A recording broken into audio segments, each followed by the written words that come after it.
ദക്ഷിണേന്ത്യയിൽ കേരളത്തിലെ തൃശൂർ ജില്ലയിൽ ക്ഷേത്രനഗരമായ ഗുരുവായൂരിൽ സ്ഥിതി ചെയ്യുന്ന മറ്റൊരു ക്ഷേത്രമാണ് ഗുരുവായൂർ ശ്രീ പാർത്ഥസാരഥി ക്ഷേത്രം. പേര് സൂചിപ്പിക്കുന്നതുപോലെ പാർത്ഥസാരഥിയായ ഭഗവാൻ ശ്രീകൃഷ്ണനാണ് ഇവിടെ പ്രതിഷ്ഠ. കൂടാതെ ഉപദേവതകളായി ഗണപതി, അയ്യപ്പൻ, നവഗ്രഹങ്ങൾ, രക്ഷസ്, ആദിശങ്കരാചാര്യർ എന്നിവർക്കും ഇവിടെ പ്രതിഷ്ഠകളുണ്ട്.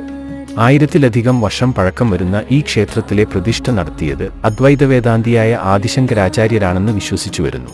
ഏറെക്കാലം നാശോന്മുഖമായി കിടന്ന ഈ ക്ഷേത്രം പിന്നീട് ഭാഗവതകുലപതി തിരുനാമാചാര്യർ ആഞ്ഞം മാധവൻ നമ്പൂതിരിയുടെ നേതൃത്വത്തിൽ പുതുക്കിപ്പണിയുകയായിരുന്നു. ഇന്ന് ഗുരുവായൂരിൽ വരുന്നവരിൽ പലരും ഇവിടെയും വരാറുണ്ട്. ധനുമാസത്തിലെ രോഹിണി നാളിൽ കൊടികേറി 6 ദിവസത്തെ ഉത്സവമാണ് ക്ഷേത്രത്തിലുള്ളത്. ഗുരുവായൂർ ഏകാദശി ദിവസം രാവിലെ ഗുരുവായൂരപ്പൻ പഞ്ചവാദ്യത്തിന്റെ അകമ്പടിയോടെ ഇങ്ങോട്ടും പിന്നീട് വൈകുന്നേരം ഇവിടത്തെ പാർത്ഥസാരഥി രഥത്തിലേറി തിരിച്ചും എഴുന്നള്ളാറുണ്ട്. ഇവ രണ്ടും കൂടാതെ അഷ്ടമി രോഹിണി, കുചേലദിനം, ശങ്കരജയന്തി തുടങ്ങിയ ദിവസങ്ങളും ആചരിച്ചു വരുന്നു.